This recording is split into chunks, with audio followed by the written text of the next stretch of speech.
using Kuretake paints again. We've got old mauve, we've got the mauve taupe, we're going to use the alizarin crimson along with the coral pink. These are from the Art Nouveau, Kuretake Art Nouveau set. Beautiful lush colours here, but if you haven't got these paints, just use what you have. Use your favourite colours. So we're going to be doing another one of Kate's projects today, and we're doing these scallop shapes. Now in the book they are the other way round, but I find it easier to paint them upside down just because of that curve shape at the top, and it just means that the brush curves nicely round as you paint those colours on. Kate has put some lines up the page as well, which helps if you need some guides for your scallops, but I'm decided that I think I can do it freehand.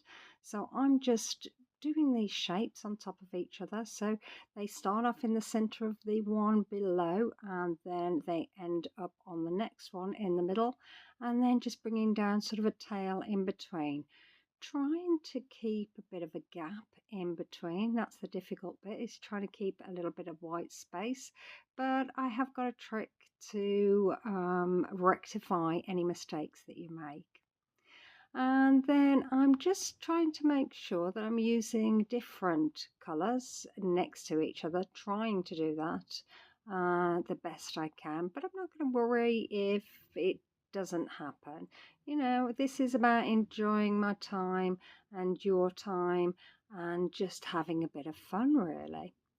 So I'm painting the shapes on to the background and then just using that colour there, and then any paint that I've got left over, I'm just dabbing some paint into the shape before while it's still wet, just to add a little bit of texture there onto my little scallops.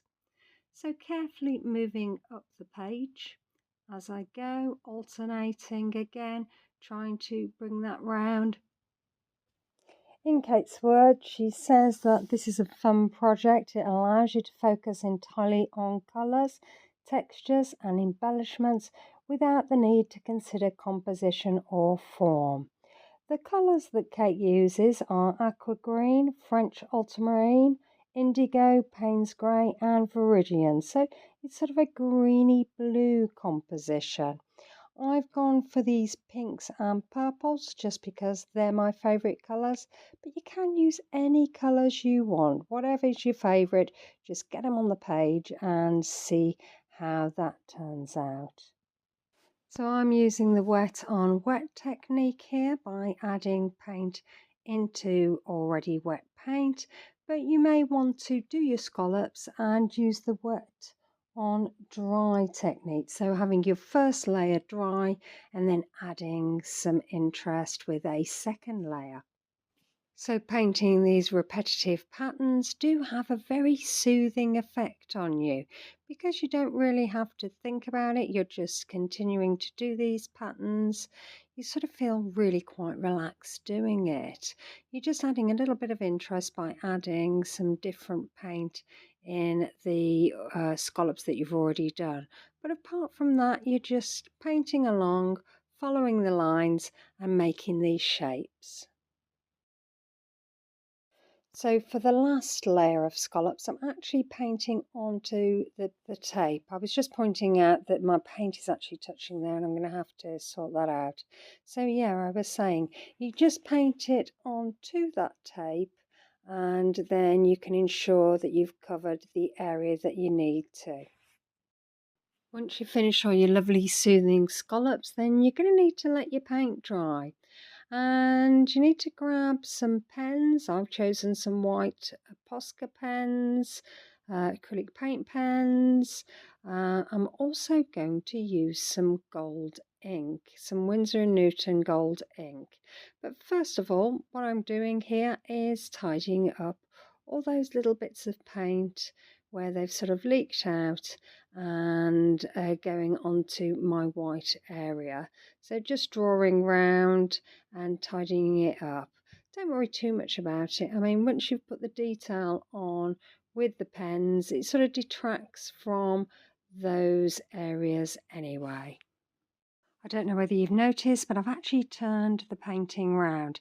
Now this is the way that Kate has painted it, and you might find that easier for you. So I've grabbed the Winsor & Newton gold ink and a small little art brush, and I'm just putting some little dots here and there, wherever I think really, just varying them, leaving some without any dots on, just going with the flow really. It's really enjoyable putting this ink on. In fact, when you put the ink on, it sort of fizzes a little bit, so if you get up close, I haven't really captured it here in the camera, but it fizzles. It looks really, really effective. I love using it.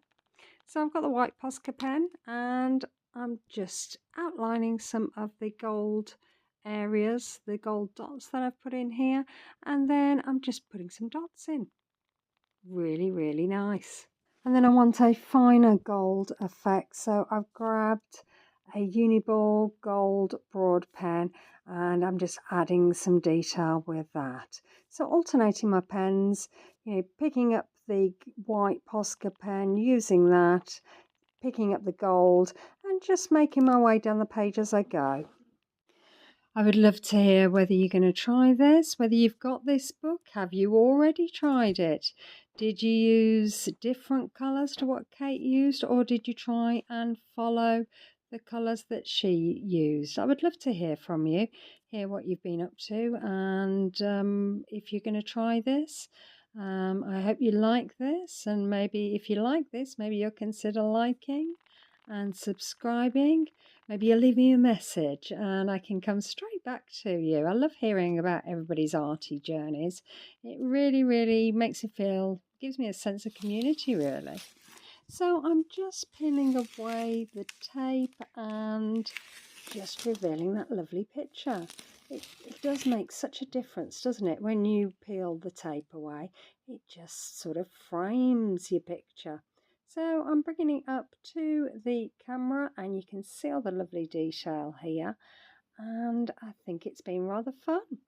So I've really enjoyed doing that, and I think I will do another one of those, and I might give the colours that Kate has done a try, the blues and the greens, because I think that would look lovely too. So I hope you get to try, and I hope to see you again soon. Hope you've enjoyed. Have a great day and see you soon. Okay then, thanks. Bye.